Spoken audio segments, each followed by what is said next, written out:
안녕하십니까. 백현고1 기말고사 문제 알아보도록 하겠습니다. 백현고 특징은 문제 난이도를 높이시는 방법을 이제 비수능 어법을 출제하시는 게 특징이고요. 그 다음에 수능과는 달리 이제 여러 가지 답을 할 수 있게 복수 답안을 하셔가지고 난이도를 높이시는 게 특징입니다. 다른 학교에서 했듯이 어법 변형이라든지 단어 변형, 새로운 지문 추가를 역시 마찬가지로 하셨고요. 서술형은 여러 유형 골고루 출제를 하셨습니다. 이런 거 같은 경우는 이제 네모안의 문맥에 맞는 낱말이라는 게 이제 어휘 유형인데, 이런 거는 보통 변형을 하는데 여기서는 변형을 하지 않으셨습니다.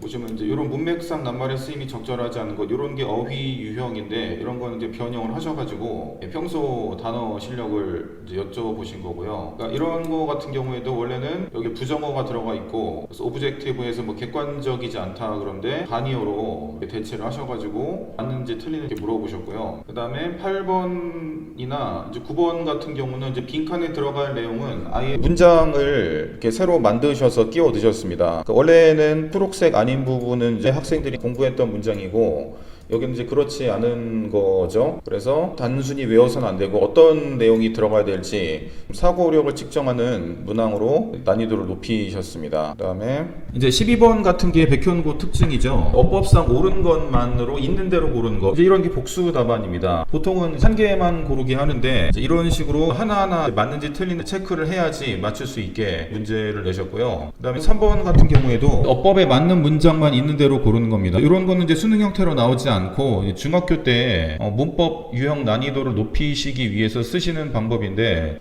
이제 고등학교까지 와서 이제 이런 방법을 쓰시더라고요. 그래서 이제 이런 거를 맞힐 수 있으면은 좋은 성적을 받을 수 있는 거죠. 이게 특징이고요. 또 난이도를 이제 어떻게 높이셨냐면요. 이제 이런 거 같은 경우가 이제 학생들이 보다 많이 틀렸더라고요. 어떻게 하셨냐면은 위에는 원래 배웠던 지문이고요. 밑에는 배우지 않았던 지문을 추가시켰고요. 그 다음에 지칭 대상을 보통은 이제 하나만 고르게 하시는데 여기는 다중 답안이죠. 그래서 지칭하는 대상이 같은 것끼리 묶는 것은, 이런 식으로 해서 난이도를 높이셨습니다. 보통은 하나가 다른 게 답인데 여기 같은 경우에는 이제 지칭 대상을 전부 다 다르게 하셨습니다. 그래서 모두 하는 거를 물어보셨고, 그러니까 이런 문제 풀 때는 지칭 대상이 뭔지 정확하게 표시를 해주시고 푸시는 게 좋습니다. A라든지 C, F, G는 이제 마르사를 가리키는 거고 나머지는 다이앤을 가리키는 거기 때문에 그 둘 중에 하나가 답이 되는 거겠죠. 이렇게 표시를 하고 푸셔야지 틀리지 않을 수가 있습니다. 아무래도 처음 보는 지문이 밑에 있었기 때문에 좀 헷갈리지 않았나 그렇게 생각이 됩니다. 논술형 같은 경우에는 이제 빈칸에 처음 보는 지문인데 의미상 뭐가 들어가야 되는지 여쭤보는 질문이었는데, 이거는 처음 보는 질문이기 때문에 이것저것 많은 답이 될 수 있을 것 같아요. 선생님께서 어떤 거를 채점 기준으로 하시느냐에 따라서 점수를 다 받을 수 있을지 없을지 갈릴 수 있을 것 같습니다. 보통은 영어로 물어보시는 거는 본문에 있는 답을 그대로 쓰게 하시면 되는데, 여기 같은 경우는 이제 3,000개의 차량이라고 본문에는 나와 있는데 이거를 변형하셔가지고 1,000개의 차량이라고 바꿔서 말씀을 하셨습니다.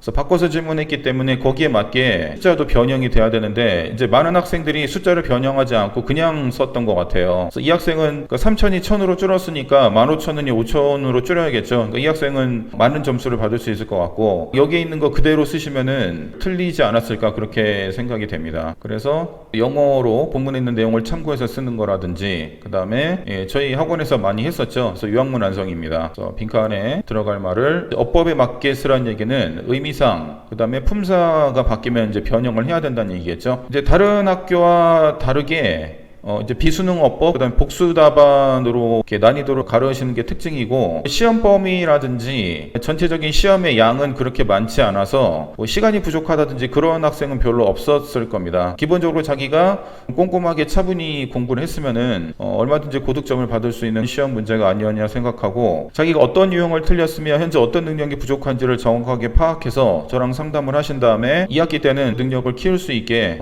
그것을 목표로 학습을 하시면은 다음에는 더 좋은 점수를 받을 수 있지 않을까 그렇게 생각이 됩니다. 이상 프라이메디였습니다.